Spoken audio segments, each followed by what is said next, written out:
రెండవ రోజు. యేసుక్రీస్తునాథుని యందు మిగిలి ప్రియ సహోదరి సహోదరులారా, ఈ ఉపవాస కాలం యొక్క ధ్యానములోనికి మీకందరికీ స్వాగతం, సుస్వాగతం. మత్తయి సువార్త 6వ అధ్యాయం 1 నుంచి 18 వరకు ఉన్నటువంటి వేద పఠన భాగంలో క్రైస్తవ ఆధ్యాత్మికత యొక్క 3 స్తంభాలను గురించి యేసు ప్రభు మనకు తెలియజేస్తున్నారు. అవి ఏమనగా దాన విధానములు, ప్రార్థన విధానములు, మూడవది ఉపవాస విధానము. ఈ 3 అంశాలను గురించి నేర్పిస్తూ యేసు ప్రభువు మనం ఈ 3 ముఖ్యమైనటువంటి కార్యములని మన యొక్క జీవితంలో ఆచరించవలసినటువంటి రీతిని గురించి మనకు తెలియజేస్తున్నారు. మనం మొట్టమొదటిగా దాన విధానాన్ని గురించి మనం ఆలోచించుకుందాం. సాధారణముగా అందరూ కూడా చాలామంది ఇష్టపడినటువంటి ఒక కార్యమే ఇది. లేక కొంతమంది దానములు చేస్తూనే ఉంటారు. మంచి మనసు ఇచ్చేవాళ్ళు ఉన్నారు, లేక ఇష్టపడకుండా ఇచ్చేవాళ్ళు, బలవంతంగా ఇచ్చేవాళ్ళు ఉన్నారు. ఈ విధంగా మనం దానాలు మనం చేస్తూనే ఉన్నాం. కానీ మనం చేస్తున్నటువంటి ఈ కార్యములు ఎందుకు మన యొక్క జీవితంలో ఆశీర్వాదంగా మారడం లేదు అని మనం ఎప్పుడైనా ఆలోచించినామా? హగ్గాయి ప్రవక్త గ్రంథం 1వ అధ్యాయం 6వ వచనంలో మనం చూస్తూనే ఉన్నాము. మీకేమి జరుగుచున్నదో పరిశీలించి చూడుడు. మీరు చాలా విత్తనములను చల్లినను కొద్దిపాటి మాత్రమే చేతికి వచ్చినది. మీరు భుజించుచున్నారు కానీ ఆకలి తీరకయే ఉన్నది. మీరు ద్రాక్షరసము సేవించుచున్నారు కానీ దాహము తీరకయే ఉన్నది. బట్టలు తాల్చుచున్నారు కానీ అవి మేము వెచ్చగా నుంచి జాలకున్నవి. కూలివారి కష్టార్జితము కందల సంచిలో వేసినట్లు ఉన్నది. ప్రియమైన సహోదరులారా, మన యొక్క జీవిత పరిస్థితులను గురించి మనకు తెలియజేస్తున్నటువంటి వాక్యమే ఇది. మనం ఎన్నో పనులు చేసినప్పటికీ కూడా ఇవన్నీ కూడా మనకు చాలకుండా పోకుండా ఉన్నట్లయితే దానికి ఉన్నటువంటి ఏకైక కారణం మన యొక్క జీవితంలో మనం చేయనటువంటి ఈ దాన విధానములే. యేసుప్రభువు దాన విధానాల గురించి తెలియపరిచినప్పుడు నేర్పిస్తున్నటువంటి సమయంలో యేసుప్రభు అంటున్నారు, మీ కుడి చేయి చేయనిదేదో మీ ఎడమ చేతికి తెలియకుండా రహస్యముగా చేయాలని. ఇది అసంభవం అని మనకు తెలుసు, ఎందుకంటే మన 2 చేతులు మనకున్నాయి. కావున మనం ఈ విధంగా ఈ చేతితో మనం ఇచ్చినప్పుడు ఈ చేతి తెలియకుండా అది జరగదు. అట్లయితే దానికి ఒక భావం అన్నది.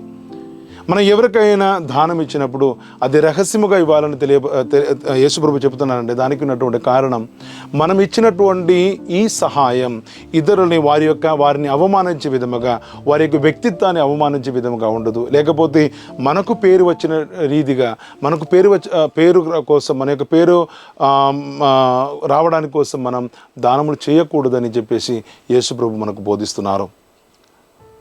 ద్వితీయోపదేశకాండం 24వ అధ్యాయం 16వ వచనంలో దేవుడు ఈ విధంగా అంటున్నారు, మీరు కోత కోయించడానికి మీరు పొలంలోనికి వెళ్ళినప్పుడు అక్కడ మీరు కొన్ని అన్నీ కూడా తీసుకువెళ్ళకుండా కొన్ని వదిలిపెట్టమంటున్నారు. ఎందుకంటే అది పేదలకు, మీతో ఉన్నటువంటి పేదలకు లేకపోతే పరదేశీయులకు అది పనికి వచ్చేస్తుంది. ఇంకొక రీతిగా చెప్పాలంటే, నీకు తెలియకుండానే నువ్వు ఇతరుల్ని సహాయం చేసినటువంటి వ్యక్తిగా మారుతూనే ఉన్నాము.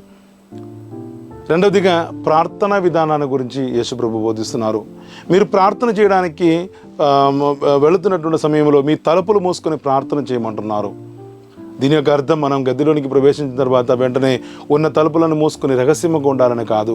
మన యొక్క ఏకాగ్రతని దేవునితో పాటు మనం మాట్లాడుతున్నటువంటి సమయంలో, దేవునితో మనం ప్రార్థన చేస్తున్నటువంటి సమయంలో మన యొక్క శ్రద్ధని తొలగిస్తున్నటువంటి ప్రతి కార్యములని మన యొక్క జీవితం నుంచి మనం పక్కన ఉంచుకోవాలి. మత్తయి సువార్త 13వ అధ్యాయంలో విత్వాని యొక్క ఉపమానాన్ని తెలియపరుస్తూ యేసుప్రభు అంటున్నారు, కొన్ని విత్తనములు త్రోవ పక్కన పడినటువంటి విత్తనములుగా మారింది. అది అందరూ కూడా దానిలో అది త్రోవ పక్కన పడినాయి కాబట్టి అది ఎక్కువగా మొలవలేదని చెప్తున్నారు. ప్రియమైన సహోదరులారా, మనం ప్రార్థించడానికి మనం కూర్చున్నప్పుడు, దేవుని యొక్క సాన్నిధ్యమును మనం కూర్చున్నప్పుడు, ప్రియులారా, మన యొక్క ఆలోచన పూర్తిగా దేవుని మీద ఉండకపోతే, మన యొక్క ఆలోచనలు మనం ఇతర కార్యముల గురించి మనం ఎక్కువగా మనం శ్రద్ధ వహించినట్లయితే ప్రియుల మన యొక్క ప్రార్థన అర్థపూర్ణముగా మారదు. కావున మనం ఎప్పుడు కూడా ప్రార్థించడానికి మనం కూర్చునేటప్పుడు మన రహస్యముగా ఆ దేవునితో మాట్లాడడానికి ప్రయత్నం చేసుకోవాలి.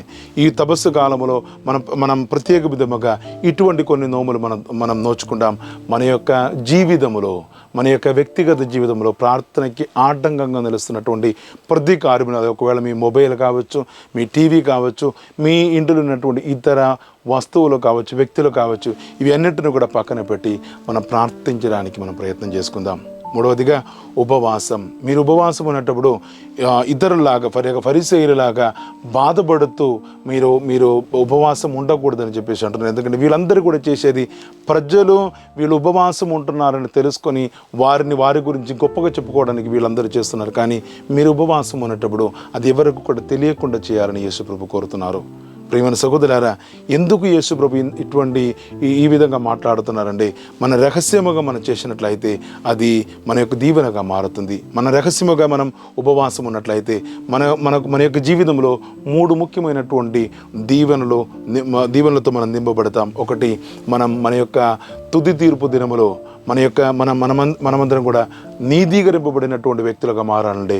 మన యొక్క జీవితంలో ప్రార్థన యొక్క, ఉపవాసం యొక్క, దాన విధానం యొక్క ఆ అలవాటుని మన యొక్క జీవితంలో మనం భాగంగా మార్చుకోవాలి. రెండవదిగా, మన యొక్క తరతరాలు, రానున్నటువంటి తరములు ఆశీర్వదింపబడాలండి.